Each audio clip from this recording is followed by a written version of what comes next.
refugiarme bajo tu sombra, rindiendo mi ser. Pero mientras la sorpresa viene, también tenemos una persona que nos visita desde Chile. Siempre que viene por aquí, pues nos da una llamadita y le abrimos un espacio porque es una persona de Dios. Hemos reconocido que Dios lo usa y que Él ha venido hoy aquí a traer la palabra del Señor. Con nosotros tenemos al pastor Rodrigo Guerra, que nos va a estar ministrando la palabra del Señor. Pastor, puede poner todo eso, no se preocupe. Gloria al Señor. Dios me lo bendiga. Bendiciones.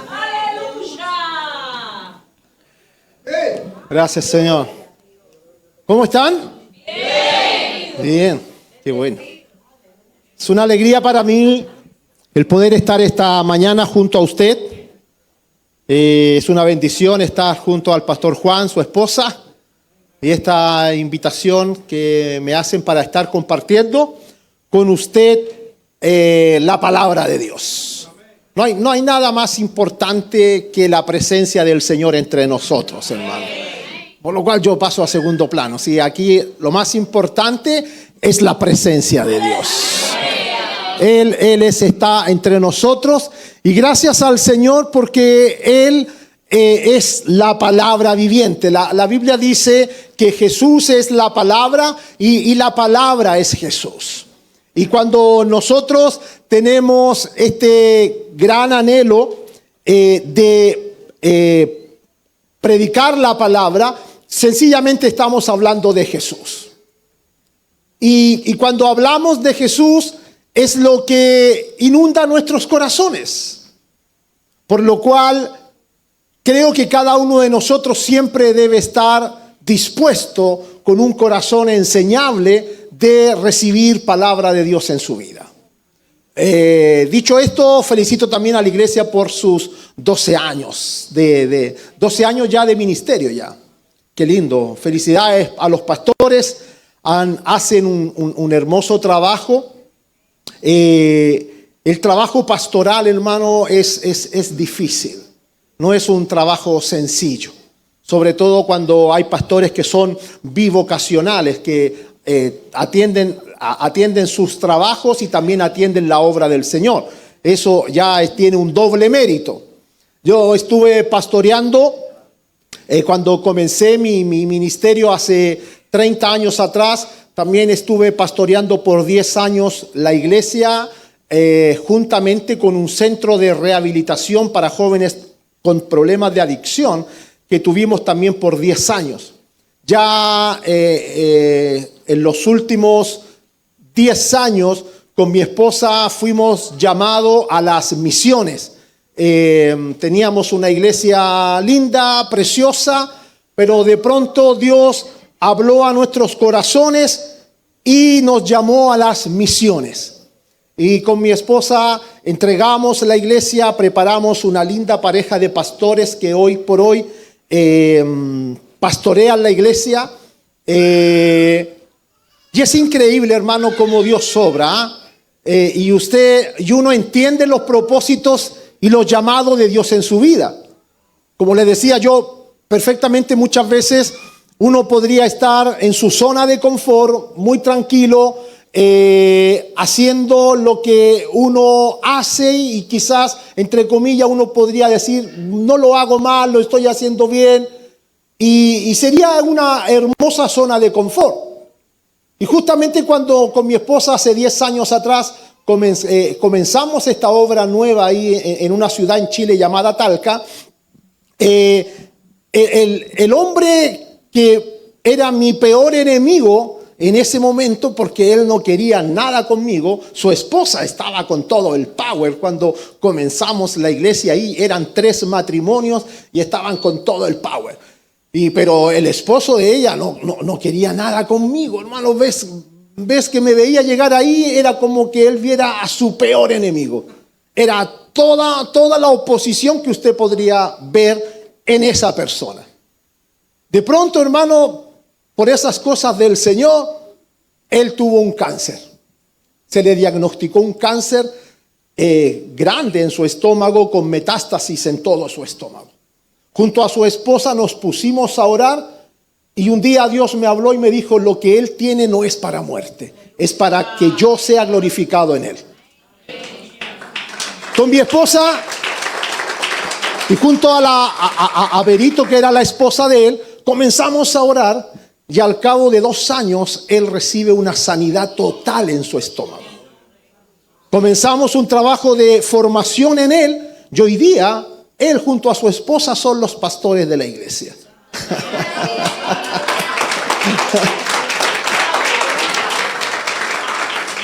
Ellos son actualmente los pastores. Han hecho un hermoso trabajo, ya tienen una congregación de casi 150 personas, han hecho un lindo y hermoso trabajo. Quería mostrarle una foto, a ver si, no sé si le llegó a mi hermano, quería... no, pero las fotos no te llegaron, no llegaron las fotos, pero si no, no es problema. No, entonces no es problema. Quiero llevarte en esta mañana a este PowerPoint.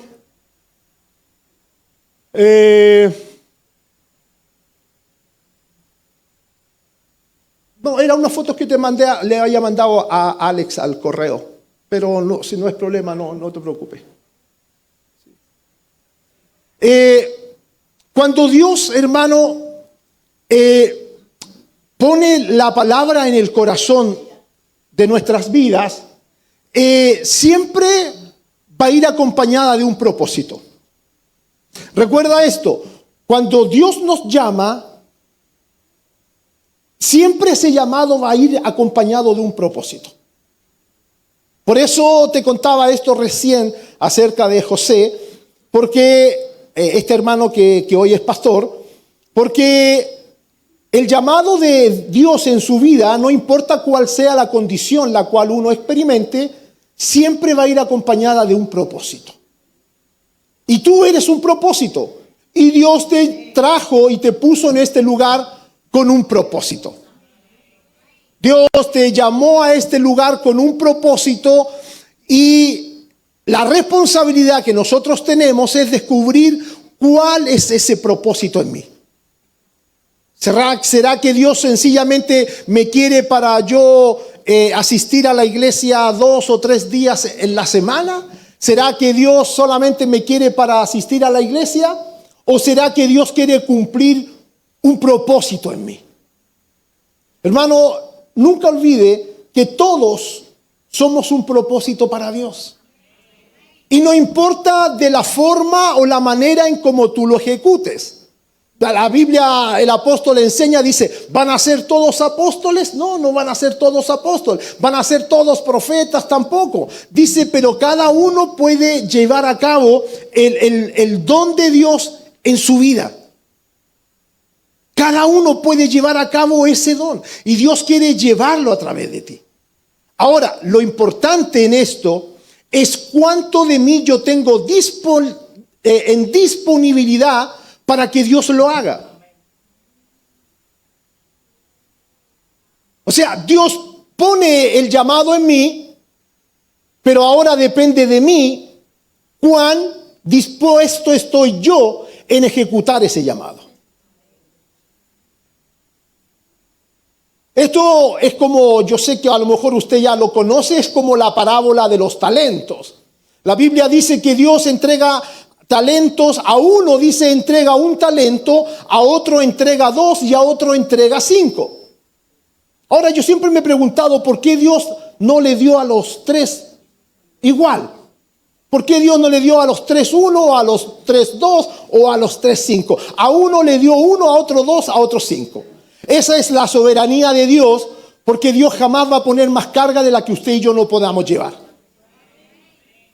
Entonces la soberanía de Dios sabe cuán capaz somos de llevar algo en nuestras vidas.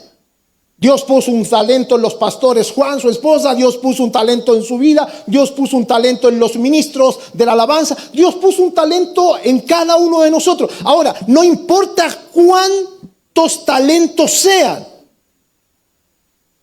Lo importante es la fidelidad con la cual yo lo recibo y la fidelidad en la cual yo lo administro. Porque la misma parábola dice que cuando Dios les habla, ya después cuando usted conoce la historia, el que tenía 5 lo multiplicó a 10, el que tenía 2 lo multiplicó a 4, en cambio el que tenía 1 lo enterró. Pero al que lo multiplicaron, Dios les dijo, bien hecho, siervo fiel. Dios no le dijo ni lo felicitó por haber hecho una multiplicación. Dios no lo felicitó ni le dio acceso cuando les dijo, entren al gozo de su Señor. Dios no le dio entrada al gozo, ni los felicitó por la capacidad de la multiplicación que ellos hicieron,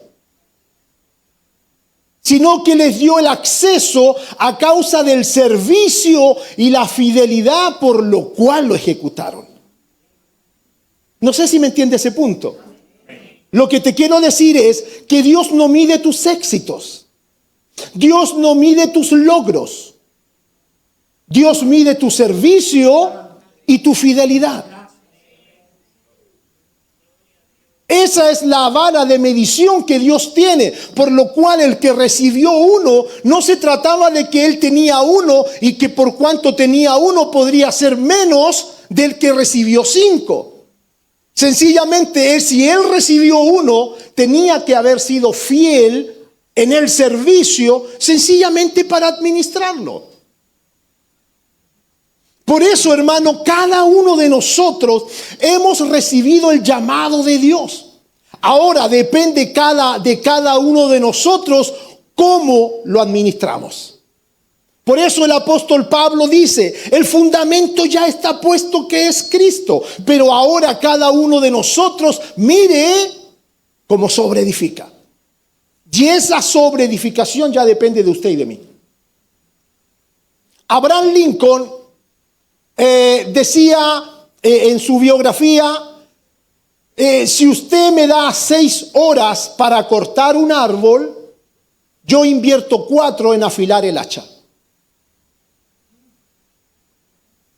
Y las otras 2 para cortar el árbol.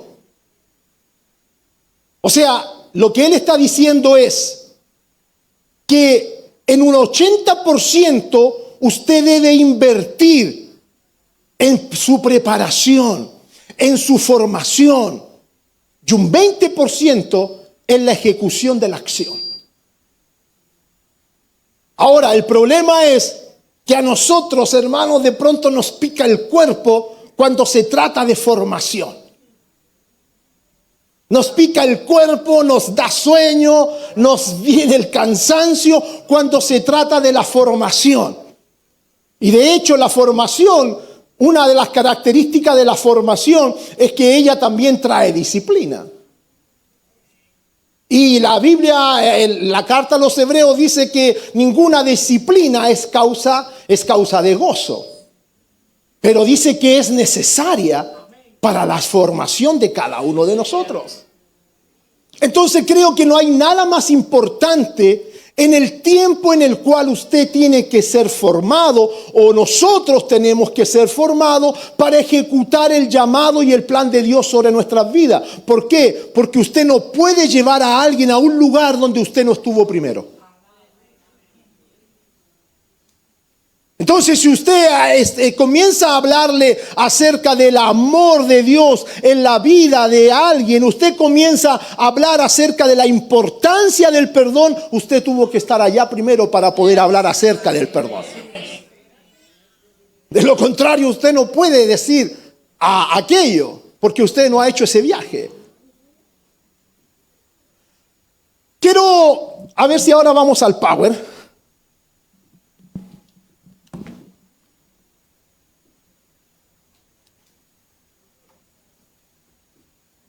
Quiero compartir con usted esta mañana algo que he venido compartiendo este último tiempo,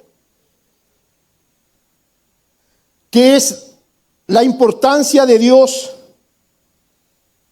o mejor dicho, la importancia del Espíritu Santo en nuestras familias.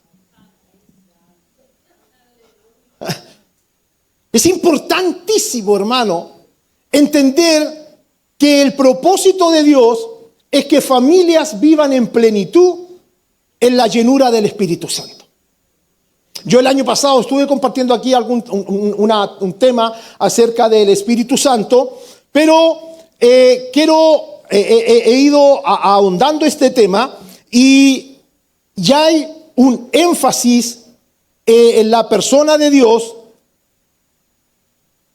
de acerca de la importancia del Espíritu Santo en la familia. Usted, hermano, nunca me va a escuchar predicar como no, hermano, yo no soy de esos predicadores que le gusta mover la sábana y al Señor. No, usted me va a escuchar, hermano, siempre en esta dinámica. Porque yo soy un maestro, soy un profesor. De hecho, estoy acá en New Jersey, voy a estar 3 meses, llegué recién hace 2 semanas atrás. Ahí está mi esposa, mire, voy a hacer un paréntesis. Esa mujer hermosa que está ahí, ya estuvo acá, es mi esposa. No sé qué es lo que hace con un hombre tan feo como yo, pero ella es mi esposa. A ver si me da la otra. Ellos son mis hijos pequeños, él es Lucas, tiene 16 y Constanza que tiene 14. Son mis conchitos que le llamamos nosotros, mis hijos menores.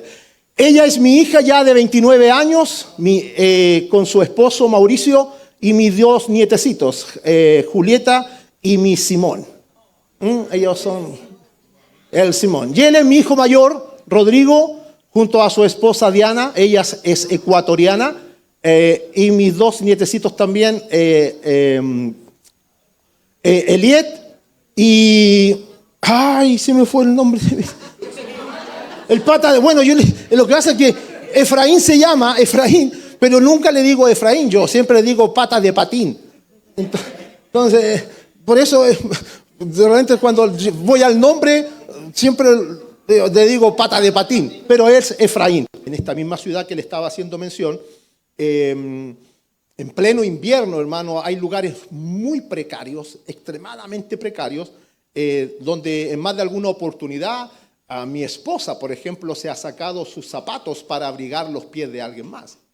Me recuerdo hace 2 o 3 años atrás, estábamos en una reunión donde llegó una chica de 16 años, hacía un frío, hermano, un frío. Yo creo que eran 2-3 grados bajo cero en Celsius y hacía un frío extraordinario, hermano. Y esta chica llegó con chalas, con chanclas, hawaianas que le llaman. Y mi esposa le partió el alma a verle los pies y ahí mi esposa se sacó sus botines que andaba trayendo y le abrigó los pies a esta chica. Y esas realidades, hermano, que se viven en cuanto a... De hecho, al año siguiente hicimos una campaña en la iglesia para juntar casi 500 kilos de ropa, hermano, principalmente chaquetas para niños, que fue lo que más juntamos para llevar a esa ciudad, porque, como le digo, es una ciudad muy precaria, de mucha pobreza, y cada vez que tenemos la oportunidad, con mi esposa vamos 2 o 3 veces en el año, tratamos de alegrar un poco lo que se vive en el entorno donde justamente hemos plantado la iglesia. Los chicos, hermanos, son los que más disfrutan porque siempre hacemos un cumpleaños para ellos, donde ellos podemos repartirles dulces, tortas, cake y un sinnúmero de cosas, y ellos son muy felices con eso. Y lógicamente también tratamos de llevarles abrigo, hermano, porque el invierno es muy crudo en ese sector.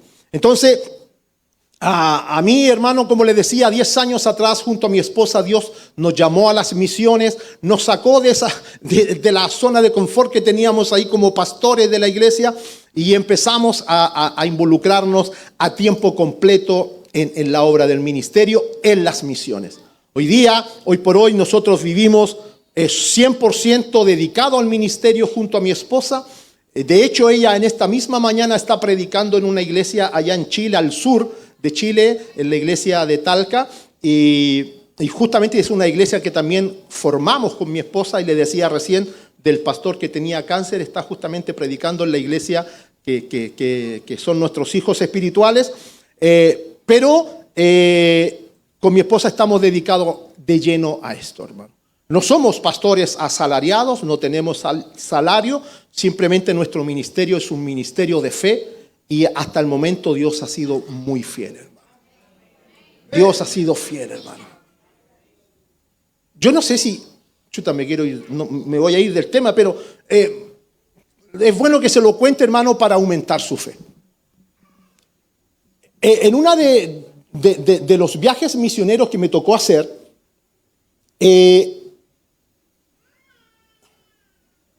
yo para financiarme muchos de estos trabajos, junto a mi hermano que también es pastor, mi hermano sanguíneo, nosotros hacemos trabajos de comercio. Entonces nosotros compramos todo lo que accesorios de cocina de acero inoxidable, llámese ollas, teteras y todo lo que es accesorios de acero inoxidable, con mi hermano compramos y revendemos. Y eso nos permite hacer un trabajo para generar recursos y también manejar nuestro propio tiempo, porque si trabajáramos para una empresa tendríamos siempre la condicionante de estar limitados por el tiempo. Entonces nosotros con mi hermano trabajamos de esta manera para poder tener el tiempo, para poder hacer nuestro trabajo y además para poder tener el recurso que nos permita movernos. Un día trabajando con él, andábamos trabajando en un sector de allá de Santiago y el negocio estaba malo, hermano. Estaba pésimo, horrible. Fue esa semana donde tú no vendes. Hay un dicho que nosotros tenemos allá que dice, no venden ni para la sal. Fue esos días donde uno no vendía ni para la sal.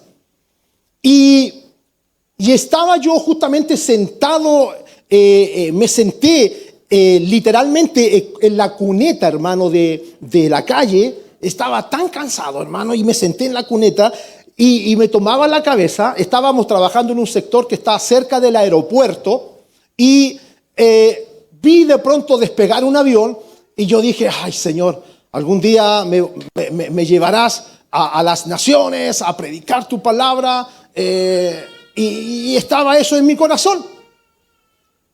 Cuando de pronto en la tarde me llama un pastor amigo desde Australia y me dijo, Rodrigo, ¿cómo estás? Bien, pastor. Él hablaba re mal el español. Yo también hablo re mal el inglés, así que nos entendíamos muy bien.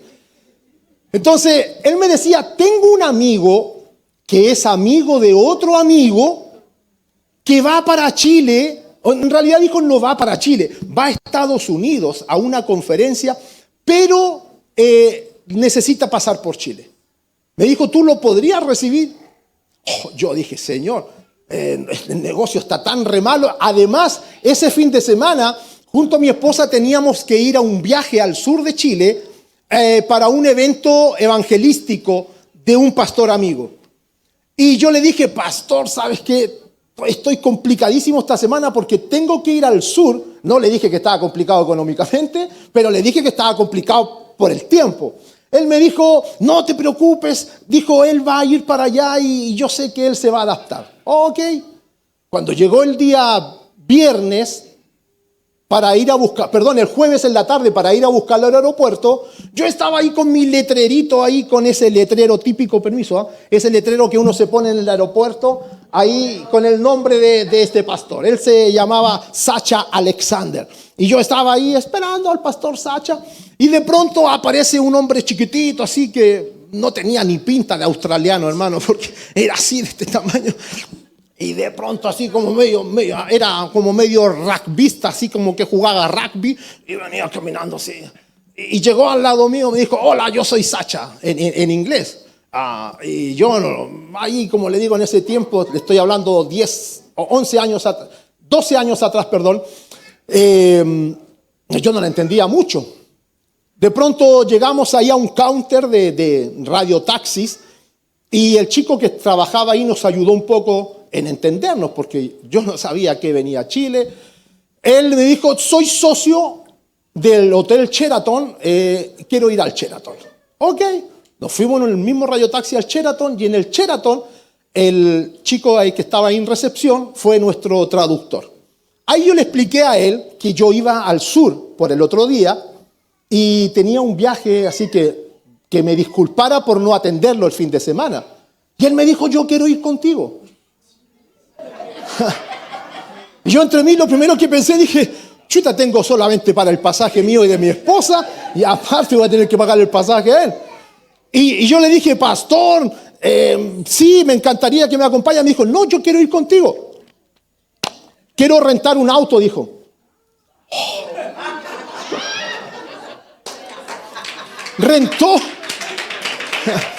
Rentó una máquina, hermano, un carro, asientos de cuero. Y yo cuando pasé a buscar a mi esposa, porque fui a buscarlo, me dijo, ven temprano mañana, tomamos desayuno acá en el hotel y nos vamos a buscar a tu esposa y nos vamos. Ok, en la mañana ir en el Sheraton, un desayuno buffet, hermano, wow, a todo trapo. Me senté en el carro, asiento de cuero que parecían. Pasamos a buscar a mi esposa y nos fuimos al sur. Eran 7 horas de viaje, hermano. Cuando llegamos, para allá, íbamos camino. Él estaba feliz porque en Australia manejan a la derecha. Acá en Chile nosotros manejamos a la izquierda. Entonces, él estaba feliz porque decía, es mi sueño cumplido manejar un carro a este lado.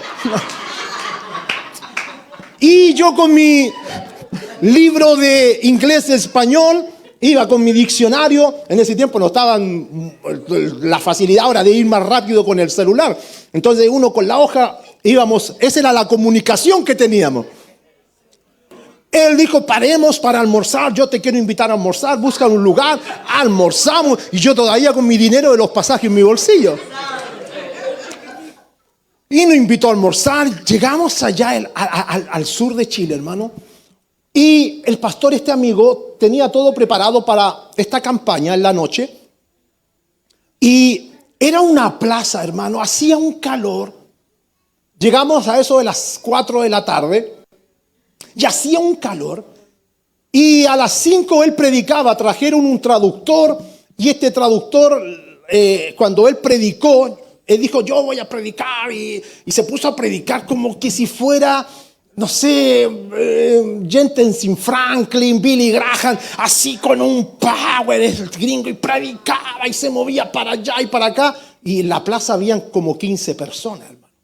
Pero él predicaba como que subieran 20,000 personas, hermano. Transpiraba este gringo, hermano. Se iba secando la toalla y predicaba. Y habían 20 personas a lo mucho en la plaza, hermano. Era un parquecito seco, árido, hermano. Yo dije, wow, este gringo está loco. Terminó de predicar, se quedó en un hotel esa noche y al otro día ya regresábamos a Santiago. Y en el camino me invitó a almorzar otra vez, todos los cuentos. Y cuando llegamos al aeropuerto, hermano, yo con mi cuaderno, mi lápiz y mi diccionario, le hice una pregunta. Le dije, pastor, te hago una pregunta. ¿A qué viniste a Chile? De verdad, le dije, no entiendo cuál fue la verdadera razón que te trajo a este país. Y él ahí también con diccionario, papel, lápiz, me escribe y me dice, estando yo en Australia, tuve un sueño. Y en ese sueño, dijo, yo iba sentado en un avión en la ventanilla. Y mirando por la ventana, vi a un hombre que estaba sentado en el suelo. Y cuando le veo, le pregunté al Señor, ¿qué significa esto? Dios me habló y me dijo, tienes que ir a Chile. Y tienes que preparar algo que yo quiero bendecir. Y en ese momento él abrió su bolso y me entregó un sobre.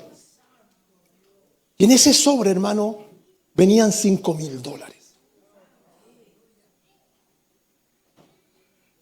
Y él me dijo, el Señor me habló y me dijo, nunca olvides que en el propósito de Dios, nunca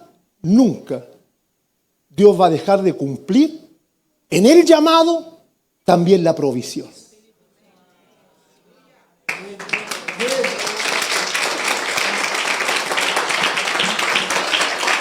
Ahora, ¿por qué le digo esto? Porque cuando Dios lo llamó a usted, tal cual como Dios, cuando Jesús llama a sus discípulos en Mateo capítulo 10, Jesús los llama y los comisiona. Y les dice, no lleven dinero, no lleven alforja, no lleven doble calzado. Jesús le dice, ¿por qué? Porque el obrero es digno de su salario. Y además los equipó entregándoles: en mi nombre echarán fuera demonios, en mi nombre impondrán manos sobre los enfermos, en mi nombre incluso les dice, resucitarán muertos. Escúchame bien, amado querido, cuando Dios te llama, Dios te equipa y Dios te provee.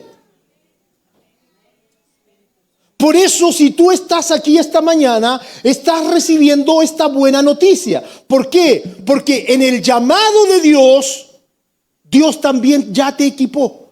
Y con ello también Dios ya te proveyó.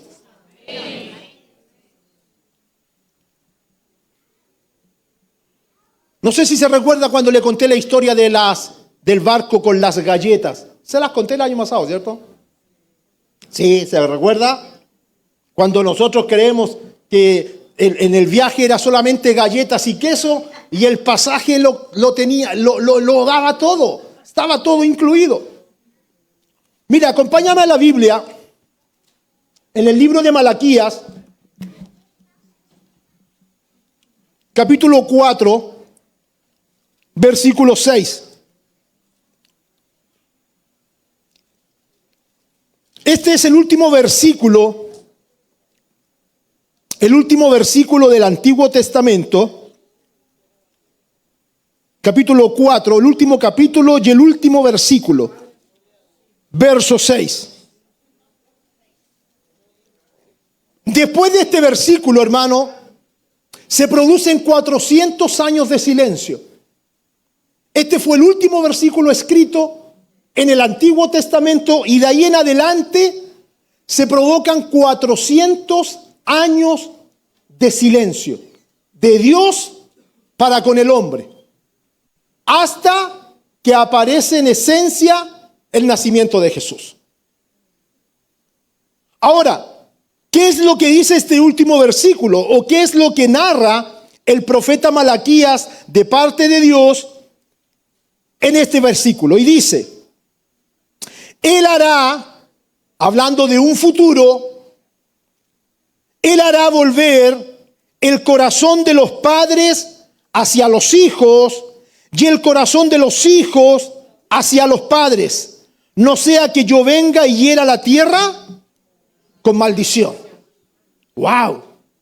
¡Qué tremendo es que lo último que Dios habla en este antiguo pacto para con el hombre, y Dios lo deja en forma inconclusa, y Dios dice que Él hará, que volverá, en otras palabras está diciendo, esto va a volver otra vez.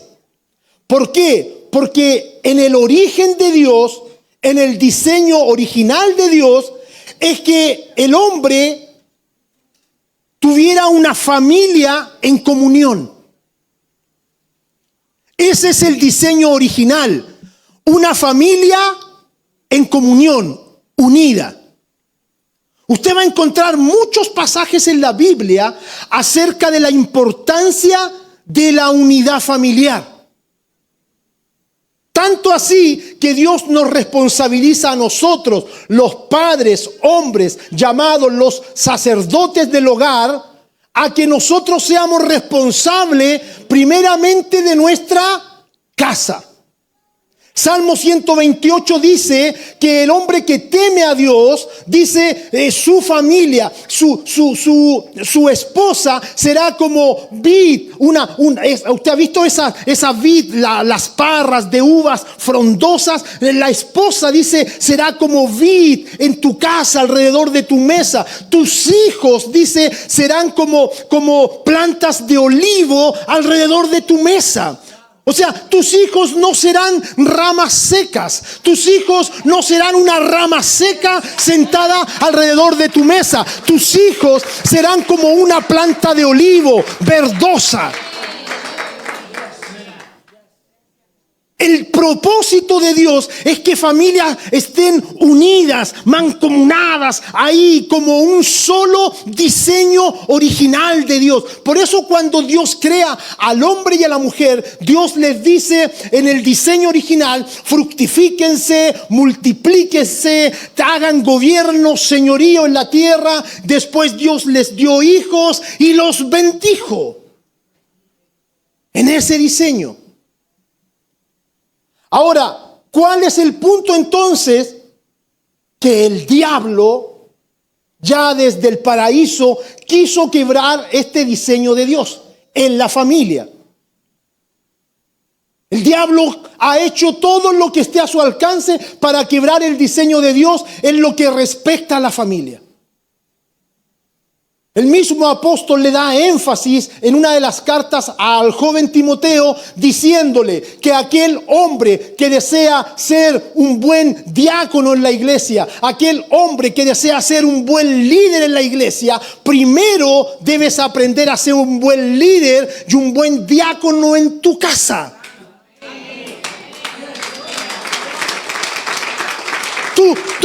Yo no puedo, hermano, desde este lugar estar hablándote de la unidad familiar, siendo que en mi casa tengo todo un desorden.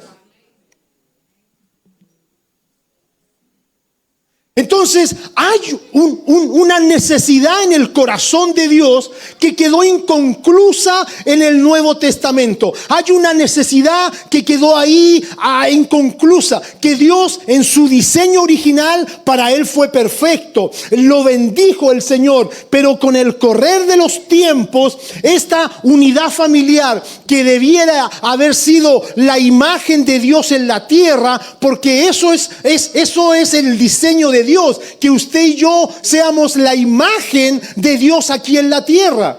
Cuando gente dice, me encantaría conocer a Dios, Dios puede ser conocido cuando gente muestra la imagen de Dios en esta tierra por medio del amor, por medio de la unidad, por medio de la reconciliación, por medio del perdón. Ahí tú estás viendo el cielo en la tierra. Entonces, cuando en el diseño de Dios, Dios entiende que en esta revelación, este diseño se le quebró, Dios dice, esto va a quedar inconcluso. Dios se toma 400 años para poder Dios rediseñar esto que quedó inconcluso ahí en Malaquías 4:6.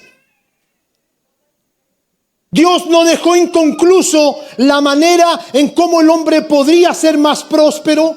Dios no dejó inconcluso el decir, voy a ver la forma en cómo voy a hacer ver que el hombre sea más próspero. Voy a ver la manera en cómo Dios pueda tener un mejor sabiduría para hacer buenos negocios. Dios no dejó eso inconcluso.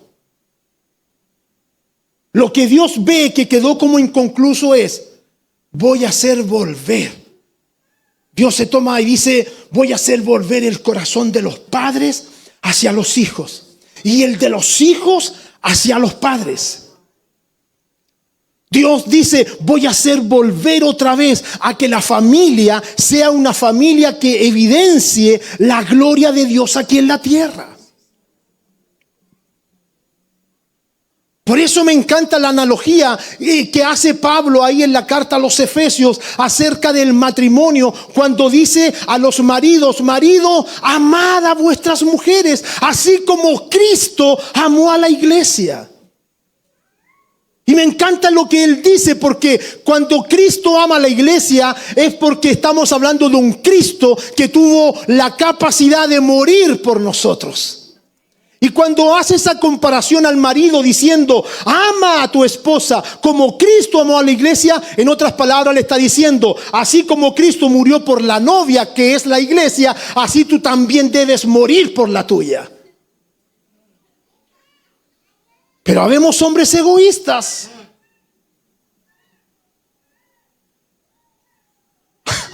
Había una pregunta en un foro de hombres masculinos, ahí estaban todos, una pregunta que se hacía Decía, si a usted le pusieran al frente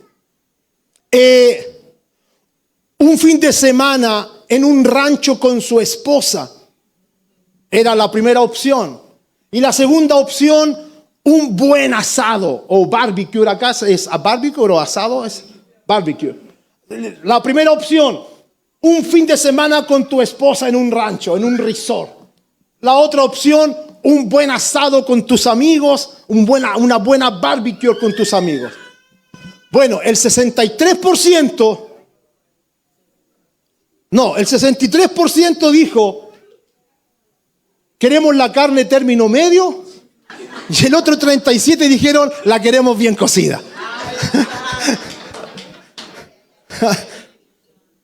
Hombres, hermanos, piensan así de pronto. Porque increíblemente perdemos el sentido de la responsabilidad que Dios nos dio como padres y como esposos. Mira, volvamos al Power, antes que me pida ahora. Mira lo que dice Primera de Juan, capítulo 2, verso 15.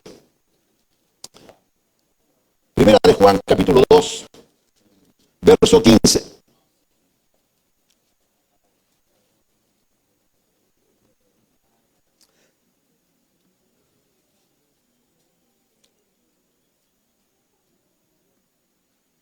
Dice, no améis al mundo ni las cosas que están en el mundo. Si alguno ama al mundo, el amor del Padre no está en él. Porque todo lo que hay en el mundo, los deseos de la carne, los deseos de los ojos y la vanagloria de la vida no proviene del Padre, sino del mundo. Y el mundo pasa y sus deseos, pero el que hace la voluntad de Dios permanece para siempre. O sea, el sistema anti-Dios va a querer sacarte del propósito original que Dios tiene para la familia. Entonces, por eso, hermano, que de pronto familia terminan siendo entrampados principalmente en países desarrollados como como los Estados Unidos o países del primer mundo, donde la gente, hermano, no trabaja para vivir, sino que vive para trabajar. Entonces, dentro de ese entrampamiento, se empiezan a provocar desconexiones del padre hacia los hijos, de la madre hacia los hijos, dado las largas jornadas laborales que ellos tienen. Se provoca también una desconexión en el matrimonio y se desconecta la familia totalmente. De pronto nacen las típicas responsabilidades, porque increíblemente cuando empiezan a venir las crisis, cuando vienen ya los conflictos, raíz de que el sistema anti-Dios ya se empieza a meter en tu casa, porque esto es desde el principio, hermano. Recuerde que el propósito de Dios para el pueblo de Israel, cuando el pueblo de Israel ya en la persona de Abraham, de Isaac y de Jacob comenzaron a ser el pueblo de Dios manifestado en la tierra, el diseño de Dios era que ellos fueran un pueblo que pastorearan ovejas, que vivieran de la tierra. Ese era el diseño de Dios. Pero cuando ellos entran en Egipto y el sistema faraónico comienza a apropiarse del pueblo de Israel en Egipto, ese diseño de Dios de ser pastores y agricultores se terminó convirtiendo en un sistema donde ellos pegaban ladrillos con dolor.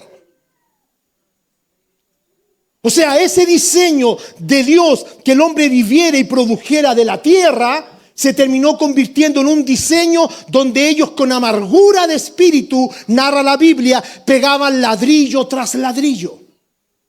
El sistema anti-Dios, hermano, está diseñado para meterse en tu casa, para dividir tu matrimonio, para dividirte con tus hijos. El sistema anti-Dios va a hacer todo lo que esté a su alcance para que tu familia se divida.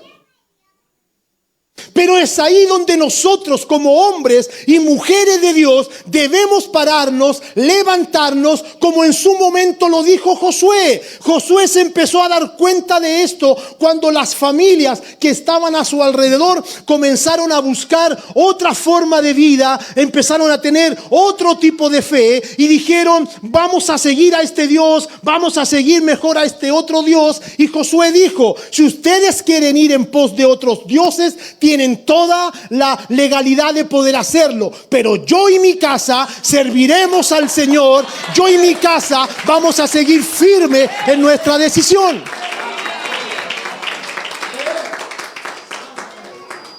Entonces, hermano, en la legalidad de las acciones, de acuerdo a las emociones o a las circunstancias que están a nuestro alrededor, usted tiene toda la libertad de poder decidir lo mejor que cree usted que es para usted. Pero una cosa es lo que el mundo o el sistema anti Dios dice, y otra cosa es lo que Dios dice.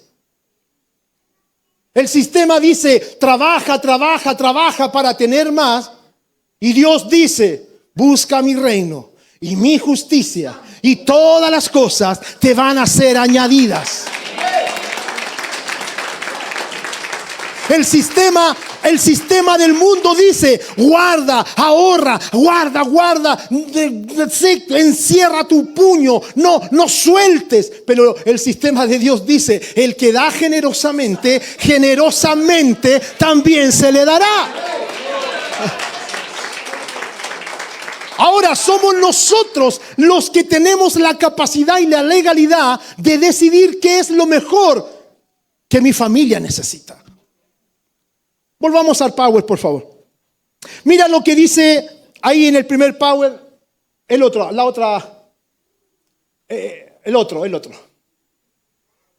Ese. La ideología contemporánea antifamilia dan como resultado una falta de paternidad y nos entregan cifras escalofriantes de orfandad espiritual, porque eso es lo que sucede, hermano, cuando comienza a haber una falta de paternidad en la casa. Se provoca una orfandad espiritual, como también se conoce algo como llamado el divorcio emocional. Hay divorcios en la familia que son legales. Usted tiene que firmar un documento para firmar su divorcio legal. Pero muchas veces no es necesario llegar a un divorcio legal firmado, porque ya familias viven bajo un divorcio emocional. Viven bajo un mismo techo, duermen en camas separadas. Y eso se llama un divorcio emocional. Aunque no se han firmado papeles, pero ya se está viviendo bajo un divorcio. Entonces, el diseño anti Dios al hombre le pone una venda en sus ojos para que el hombre no vea el diseño correcto de Dios. Mira, te puse dos ejemplos ahí. Primera de Corintios 4:15.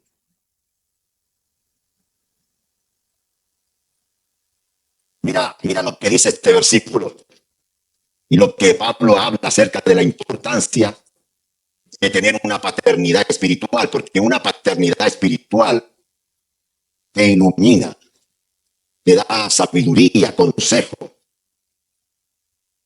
Primera de Corintios 4:15.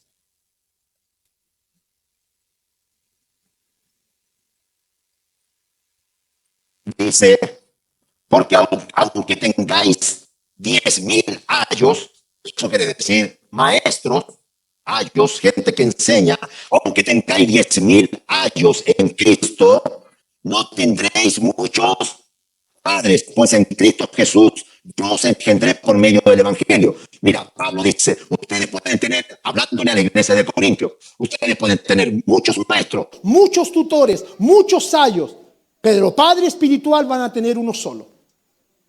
Una de las características del apóstol Pablo en todas sus cartas es que él se autodefinía como un padre espiritual, que es la responsabilidad que tienen los pastores frente a ustedes. Son sus padres espirituales. Ahora, en el diseño de Dios es que el hombre busque consejo sabio en sus padres espirituales, porque ellos van a ayudarte a sacar esa venda de los ojos. ¿Por qué? Porque el hombre tiene la tendencia, de acuerdo a las emociones y a las circunstancias, a tomar decisiones de acuerdo a lo que vive en el momento, pero no necesariamente por lo que Dios dice. Ahora fíjate, Dios está hablándole al apóstol y el apóstol hablándole a la iglesia de la importancia de tener paternidad espiritual. ¿Por qué? Si tú avanzas ahí 5 versículos más adelante, en el capítulo 5, verso 1, Pablo dice: de cierto se oye que hay entre vosotros fornicación, y tal fornicación cual ni aún se nombra en los gentiles, tanto que alguno tiene la mujer de su... ¡Wow! La falta de paternidad te lleva a cometer este tipo de prevaricaciones a tal punto que el hombre lo ve como normal. Cuando no hay una paternidad espiritual, cuando no estamos oyendo a Dios en su diseño original, el hombre puede estar cometiendo este tipo de aberración, como este hombre que estaba durmiendo con la mujer de su padre o con su madrastra. Pero ellos lo veían como normal. Recuerde que esto Pablo, ¿dónde lo estaba viendo? En el bar de la esquina. Lo estaba viendo adentro de la iglesia. Pero la iglesia lo tenía naturalizado a causa de que ellos no tenían sentido de una paternidad espiritual. Entonces, cuando el pastor o la pastora le dice a usted: le invito a los discipulados, le invito a las clases de enseñanza, es para que ese tipo de clases le ayuden o nos ayuden a nosotros a sacarnos esas vendas, porque solamente la palabra de Dios puede darnos esa verdad que usted y yo necesitamos. Y aunque muchas veces una verdad duele, aunque yo prefiero una verdad que me duela, pero que me dé acceso al cielo, a tener una mentira que me endulza el oído, pero que me va a dejar aquí en la tierra.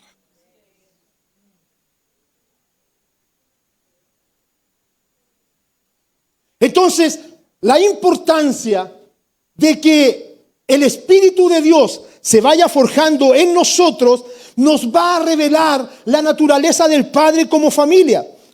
Quiero adelantarme en Lucas 3:21, en el siguiente Power, Lucas 3:21.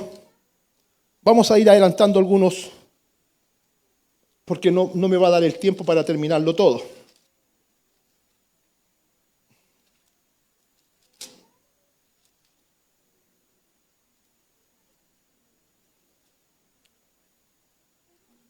Acerca del bautismo de Jesús dice: aconteció que cuando todo el pueblo se bautizaba, también Jesús fue bautizado, y orando el cielo se abrió. Escuche bien. Y orando el cielo se abrió y descendió el Espíritu Santo sobre él en forma corporal como paloma, y vio una voz del cielo que decía: tú eres mi Hijo amado, en ti tengo complacencia. Cuando eres validado como hijo de Dios, escuche bien, usted va a caminar bajo cielos abiertos. He ahí la importancia del por qué Dios dice: voy a hacer volver el corazón de los padres hacia los hijos y el de los hijos hacia los padres. Porque cuando usted es validado como hijo, los cielos se le abren.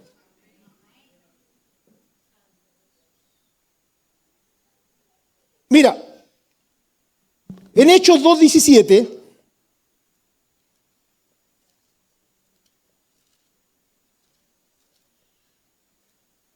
Hechos 2:17,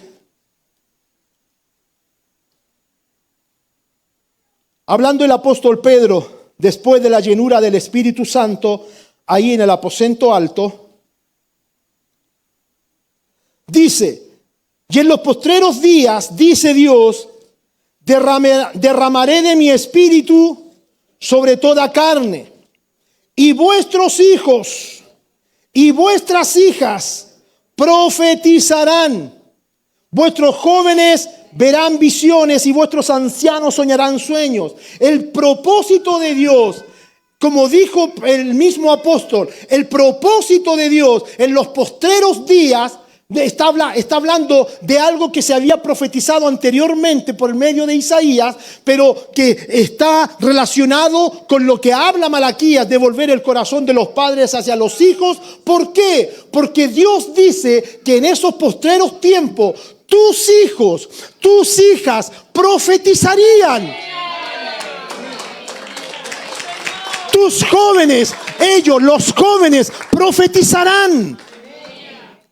Hermano, el diablo va a querer hacer todo lo que está a su alcance para dividir tu casa, para dividir tu familia. ¿Por qué? Pregúnteme eso. ¿Por qué, pastor? Porque él sabe que en el seno de tu hogar tus hijos tienen la habilidad de parte de Dios para profetizar en estos tiempos la venida del Señor. Si tú miras a tu hijo, que lo puedes tener ahí a tu lado, si tienes a tu hijo ahí en brazo, háblale, dile: gracias, Señor, porque en este mi hijo, profetizará la venida del Señor para este tiempo.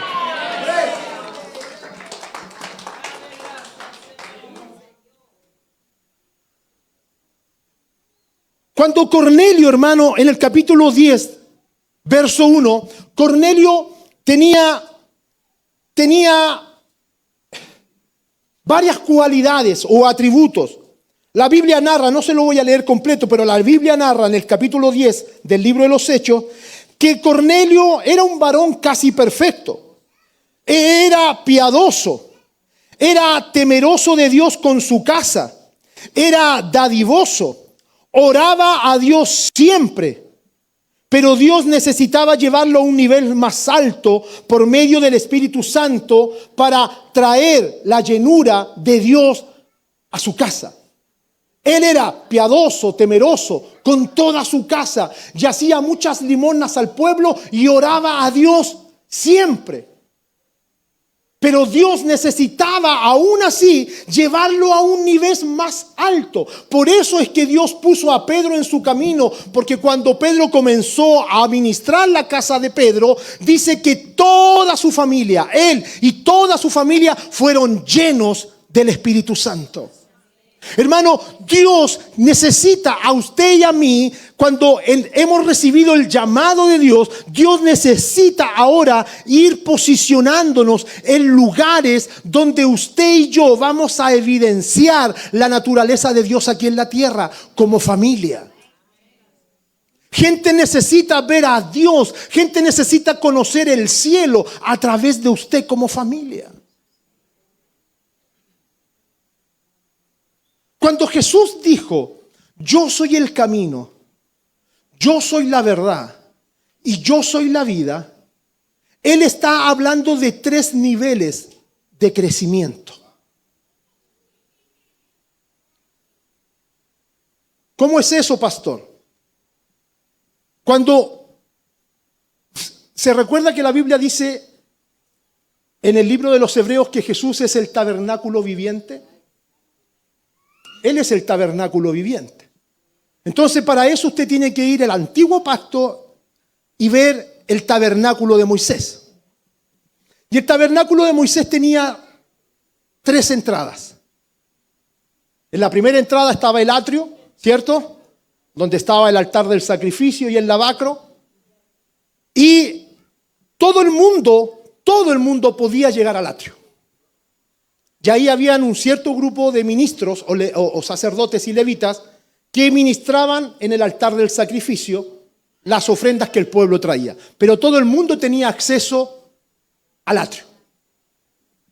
Después había otra puerta u otra cortina que daba acceso al lugar santo. En ese lugar santo estaba el candelabro con las 7 lámparas encendidas, el altar del incienso, la mesa de los panes. Pero en ese lugar ya no podían entrar todos. Ahí solamente entraban algunos sacerdotes para ministrar, que nunca se apagara el candelabro, que nunca faltara la ofrenda en el altar del incienso y cambiar los panes todos los días. Y después de eso había otra entrada que ya era el lugar santísimo. Pero en ese lugar ya no podían entrar ni siquiera los que ministraban acá, sino que entraba un único sumo sacerdote que, para empezar, tenía, cuando entraba a este lugar, también para ministrar en el arca del pacto, tenía que entrar atado primero con un cordel a su cintura y también con unas campanitas que sonaban. ¿Por qué? Porque si el hombre, cuando ministraba, las campanitas le sonaban. Entonces los de afuera decían, está vivo. Pero si el hombre era hallado falto mientras ministraba acá en el altar, del altar sagrado en donde estaba el arco del pacto, si las campanitas dejaban de sonar, entonces los de afuera tenían que sacarlo tirándolo del cordel. Era seria la cosa. Pero gloria a Dios que Hebreos capítulo 10 dice, cuando Cristo muere, ese velo se rasgó. Y Hebreos 10 dice, acerquémonos pues confiadamente, no al atrio. Acerquémonos confiadamente, no al lugar santo. Dice, acerquémonos confiadamente al lugar santísimo. O sea, ahora nosotros tenemos acceso al lugar santísimo. Pero escuchen, no se ponga muy contento todavía. ¿Por qué? Porque la primera puerta, donde estaba el atrio, esa puerta se llamaba camino. La segunda puerta, ¿cómo se llamaba? Verdad. Y la tercera puerta se llamaba vida. Entonces, cuando Jesús dice, yo soy el camino, la verdad y la vida, Él está diciendo, yo soy las tres puertas. Ahora, Ezequiel dice, cuando el ángel invita y le dice, ven, cruza, vas a sentir el agua hasta los tobillos. ¿Está bien sentir el agua a los tobillos? Fantástico, puedo vivir toda una vida con agua a los tobillos. Y voy a ser happy. Tengo el agua a los tobillos, la puedo sentir. Pero después el mismo ángel le dice, ven, vuelve a cruzar y vas a sentir el agua a las rodillas. ¡Wow! La experiencia es distinta. Siento el agua a mis rodillas. Estoy viviendo algo diferente. Pero el ángel dice, hey, pero vuelve a cruzar y vas a sentir el agua ya a tus cinturas y a tus lomos y vas a sentir una experiencia distinta. Pero el ángel dice, pero vuelve a cruzar y ya dice que yo puedo y debo entrar a nado, sumergirme en estas aguas. Entonces, cuando Jesús dice, yo soy el camino, hay mucha gente, hermano, que puede vivir toda una vida sencillamente viviendo una vida de cristiandad aquí en el camino. Estoy en el camino y estoy happy. Puedo saltar, puedo cantar, puedo adorar, pero estoy sencillamente en el camino. Ir a la verdad ya me requiere una disposición mayor. Jesús dijo, el que quiere seguir en pos de mí, tome su cruz y sígame. Señor, yo quiero más de ti. Quiero ir con esas aguas a las rodillas, esas aguas a la cintura. Y voy a llegar a la otra puerta, Señor. Y voy a experimentar cosas distintas. Aquí yo no voy a sentir el aroma de lo que es el altar de la adoración, en el altar del incienso. Yo no voy a sentir el olor del pan sagrado. Lo voy a sentir sencillamente al otro lado de la puerta de la vida, de la verdad. Al otro lado voy a sentir el olor del pan, el olor del altar del incienso. No, acá no lo voy a sentir. Acá sencillamente siempre voy a sentir el olor a sangre de los sacrificios. Por eso Hebreos 6 dice, debiendo ya ser maestros, todavía están viviendo en la doctrina del arrepentimiento. ¿Por qué? Porque semana tras semana lo único que hacen es, oh, perdóname, Señor, perdóname, Señor, perdóname, Señor. Viven en doctrinas de arrepentimiento ya debiendo haber sido maestros. Pero si yo quiero ir a sentir el olorcito del pan, el olorcito del altar del incienso, yo tengo que ya empezar a dejar esta doctrina del arrepentimiento e irme a un nivel más alto donde yo empiece a sentir, a experimentar una comunión distinta con Dios. Y cuando llegue a este lugar voy a tener hambre por entrar al lugar supremo de la intimidad, de la plenitud con Cristo, donde de ahí ya no voy a querer salir jamás.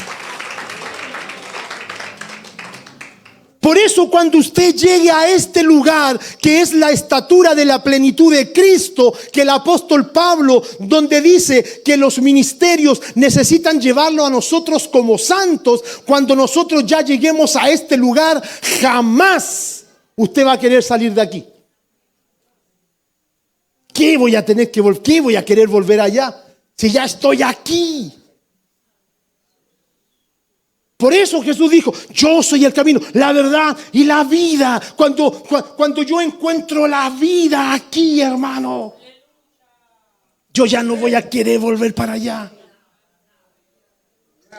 Aunque me peguen 500 pedradas como al apóstol Pablo, aunque lo apedren como a Esteban, aunque lo latiguen como a Pablo, aunque tenga naufragios, aunque tenga padecimientos, aunque tenga prisiones, usted está aquí en la vida y nada me va a sacar de este lugar.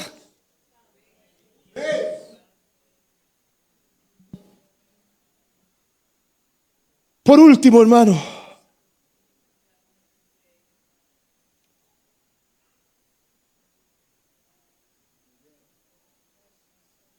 en el Antiguo Testamento nosotros vemos con frecuencia expresiones en las cuales los padres y los hijos son vinculados como compañeros en los pactos y las bendiciones de Dios. Ahí recién le hablé lo de Josué, yo y mi casa. Cuando Dios también habla, tú y tu descendencia, yo y mi casa, tú y tus hijos. Expresiones como esta revelan el maravilloso vínculo que convierte a la familia en una sola unidad a los ojos de Dios. Y gracias a Dios, la misma expresión es hallada también en el Nuevo Testamento, ahí en Hechos 2:39. Mire lo que dice la Biblia en este maravilloso versículo. Hechos 2:39. Porque para vosotros es la promesa. Diga, para mí es esta promesa. Para mí. Dele gracias al Señor. Diga, para mí es esta promesa. Para vosotros es esta promesa. Y para tus hijos. Y para todos los que están lejos. Para cuantos el Señor nuestro Dios llamare. ¿Usted ha sido llamado? Esta promesa es para usted. Y no tan solamente para usted, para sus hijos. Y para los hijos de sus hijos. Porque ellos van a profetizar. Porque ellos van a hablar acerca de las maravillas y las bondades de Dios.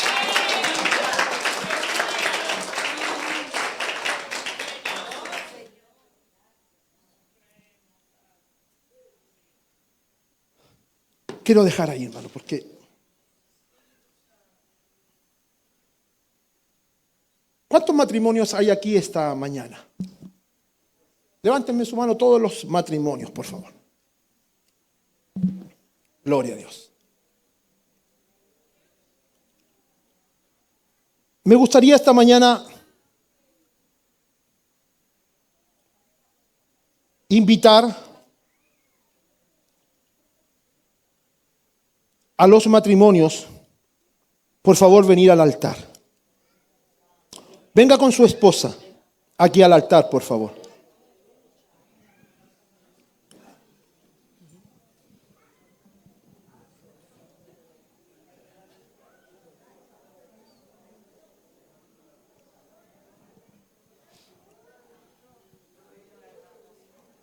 Venga con su esposa al altar.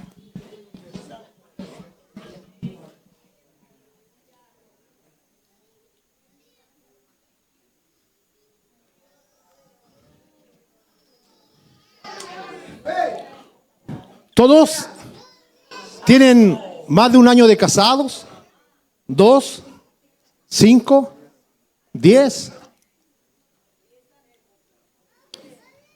El primer año de matrimonio.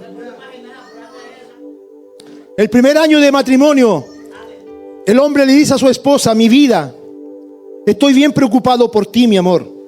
Voy a llevarte al hospital para que te sanes esa gripe.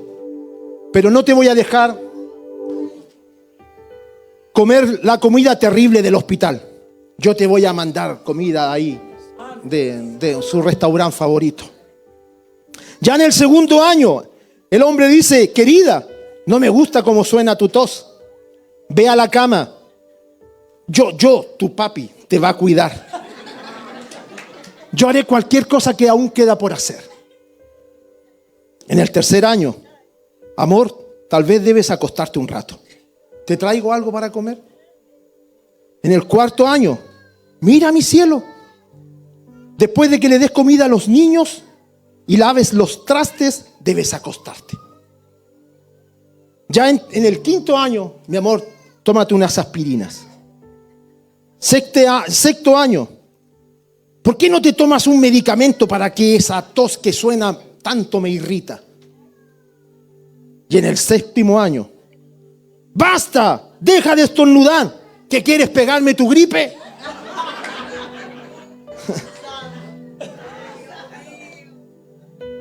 Espero que eso no esté pasando con usted. Quiero que mire a su esposa frente a frente. Póngase frente a frente a su esposa. Quiero que lo primero, quiero que tome sus manos y obsérvele sus manos a su esposa y a su esposo. A lo mejor usted se va a dar cuenta de que hacía rato que no le miraba las manos a su mujer y a su esposo. A lo mejor hacía rato que no miraba sus manos. Vuélvala a mirar a los ojos.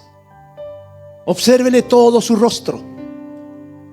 A lo mejor hace rato no se daba cuenta que tenía una línea de expresión nueva que apareció ahí. Mírala a los ojos. Dele 30 segundos de mirarse a los ojos.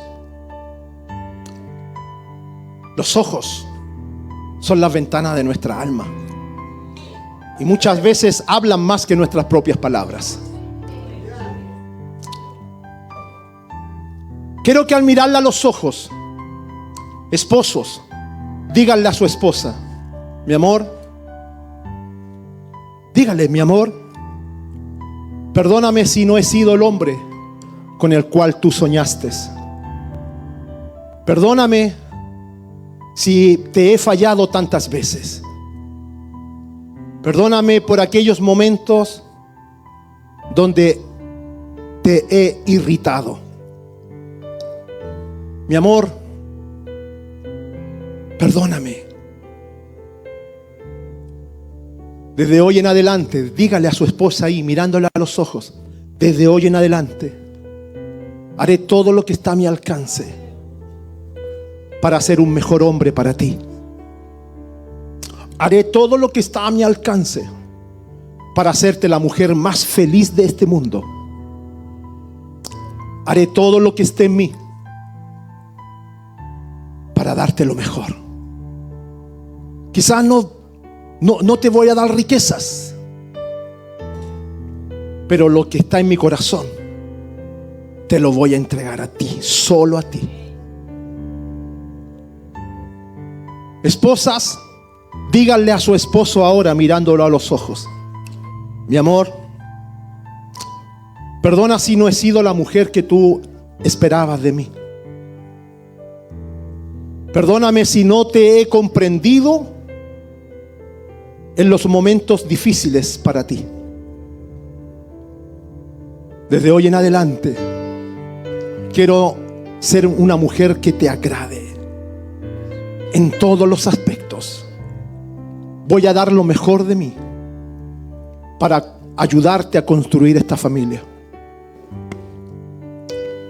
Todo lo que soy es para ti.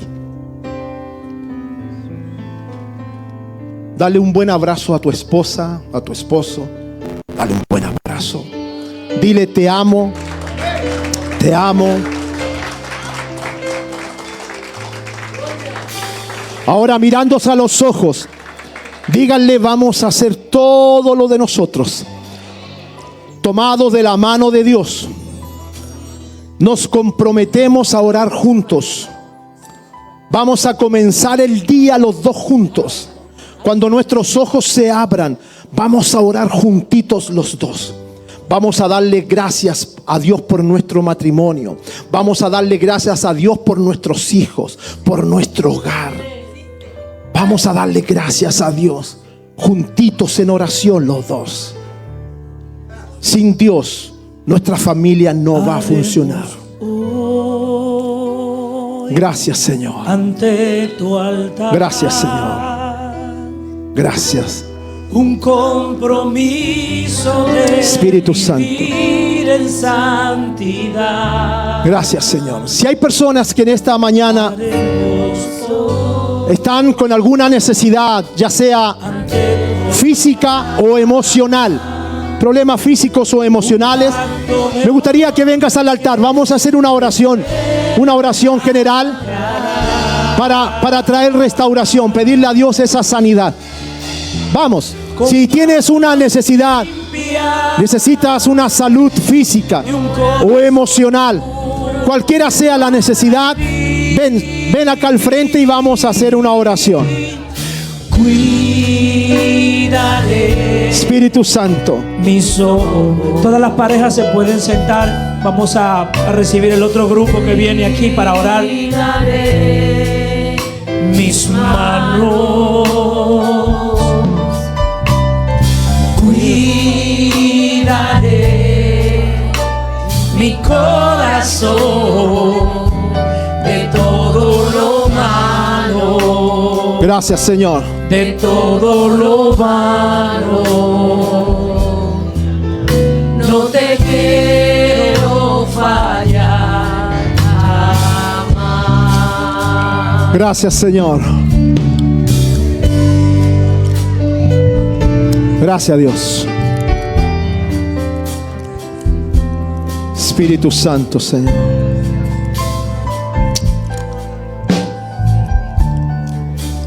Bien, levante sus manos al cielo. Levante sus manos ahí. Y vamos a usar la fe de Bartimeo. Ese hombre que era ciego y decía, Señor Jesús, ten misericordia de mí. Levante sus manos y dígale, Jesús, Jesús, ten misericordia de mí este día. Mira mi necesidad. Mírame mi aflicción. Tu palabra dice, Señor, que tú escuchas mi aflicción, que tú oirás el clamor del justo, Señor. Espíritu Santo de Dios, te pido esta mañana, toca mi vida, Dios. Toca mi vida, Señor. Toca mi vida, Señor. Levanta tus manos y dile, toca mi vida, Señor. Toca mi vida, toca mi vida. Toca mi vida, trae sanidad, restauración. En el nombre de Jesús, Señor. A mi familia. Tócalo, Señor. Tócalo, Señor Jesús. Bienvenido. Aleluya, Señor. Espíritu Bienvenido a cambiar mi Toca, Señor. Toca, Jesús. Toca, Trae Jesús. Consuelo Toca. y calma. Espíritu Santo, toca la vida de tus hijos, Señor. Toca, Jesús. Fortalece. Toca, Señor. Toca, Señor. En el nombre de Jesús, Señor. Díselo, bienvenido. En el nombre de Jesús, Señor. Toca, Señor. Toca, Jesús. Toca, Jesús. Toca, Jesús. Toca, Jesús. Toca, Jesús, toca Jesús, toca Jesús. Mi corazón. Espíritu Santo, toca. Toca, Señor. Espíritu Santo, toca, Señor. Fortalece. Toca, a tu Señor pueblo, Señor. Toca, Señor. En los momentos en que mi corazón se calla, Gracias, Señor. puedo sentir una voz muy adentro de mí, como un susurro que me dice: hijo mío, descansa. Inmediatamente tu espíritu empieza a fluir. Espíritu Te Santo, decimos: Señor. bienvenido Espíritu Santo. Gracias, Señor. Bienvenido a cambiar mi corazón. Trae consuelo y calma el llanto. Fortalece a tu pueblo, Señor. Dile: bienvenido. Bienvenido Espíritu Santo. Bienvenido a cambiar mi corazón. Dile: trae consuelo. Trae consuelo y calma el llanto. Fortalece a tu pueblo, Señor.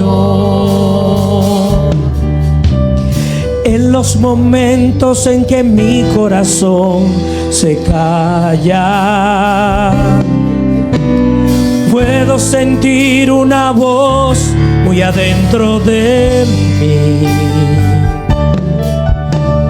como un susurro que me dice: hijo mío, descansa.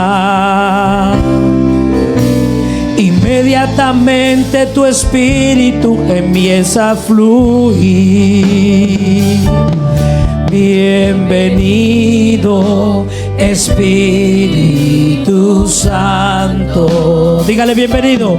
Bienvenido a cambiar mi corazón. Trae consuelo, trae consuelo y calma el llanto. Fortalece a tu pueblo, Señor. Bienvenido Espíritu Santo. Dígale: bienvenido a cambiar mi corazón. Gracias, Señor. Trae consuelo y calma Gracias, el llanto. Me gustaría orar por ti, pastor, por tu esposa. Claro que sí. Pastora, venga. Fortalece a tu pueblo. Vamos a orar por los pastores.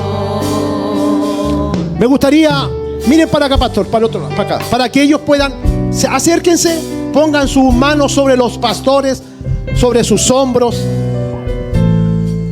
Es tan importante orar por los ministros. Cuando los brazos de ellos están arriba, sujétale los brazos a tu pastor ahí. Cuando los brazos de ellos están arriba, la Biblia dice que cuando los brazos de Moisés eran sostenidos, el pueblo prevalecía en victoria. Si los brazos de Moisés se cansaban y bajaban, el pueblo prevalecía en derrota.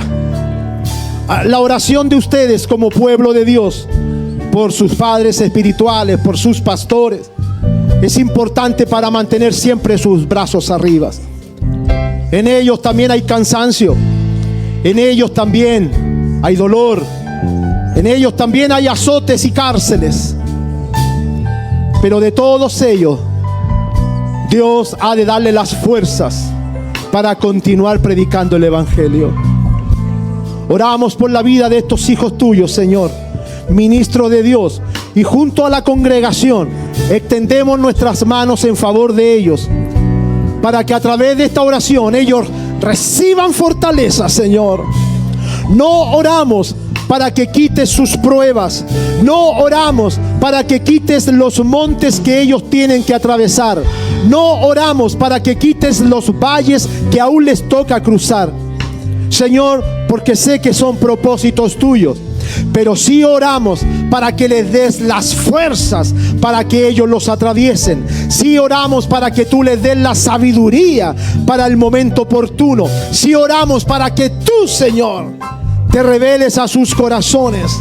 Porque la cabeza, Dios mío, que son ellos, Señor, cuando es derramada la bendición sobre la cabeza, también será derramada la bendición sobre las barbas, sobre los vestidos y hasta llegar a los pies, Señor. Padre, bendecimos a estos tus hijos, bendecimos a estos pastores, ministros, padres espirituales, Señor, para que tu gracia, tu unción, tu poder, tu sabiduría prevalezca cada día más en ellos. Les bendecimos en el poderoso nombre de tu Hijo Jesús, Señor. Amén, Señor, y amén. Dale un abrazo, un besito a tu pastor. Dale un abrazo, un beso. Gracias, Señor. Gracias, Jesús. Gracias, Señor. Pastora, Dios me la bendiga mucho. Te bendiga, varón. Bendiciones.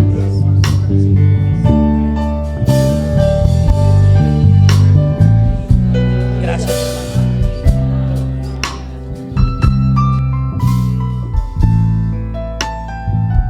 Gloria al Señor.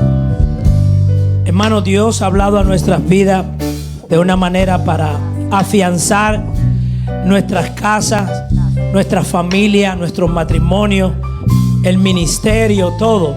El Señor ha venido a dar palabra a tu vida. Yo creo que muchos de nosotros necesitábamos esto. Y Dios ha estado cerrando, como decía el varón, con broche de oro. Amén. ¿Cuántos dicen gloria a Dios? Gloria a Jesús. Vamos a despedirnos. Vamos a despedirnos de este lugar. Padre, te damos las gracias por esta oportunidad que tú nos has dado en este hermoso día. Nos vamos a ir de este lugar, pero nunca jamás de tu presencia, con la bendición de Dios Padre, Dios Hijo y Dios Espíritu Santo. Y el pueblo de Dios dice amén. Y el pueblo de Dios dice amén. Maranata, Cristo viene. Salude a su hermano, abrácele y dígale shalom. Y refugiarme bajo tu sombra, rindiendo mi ser, rindiendo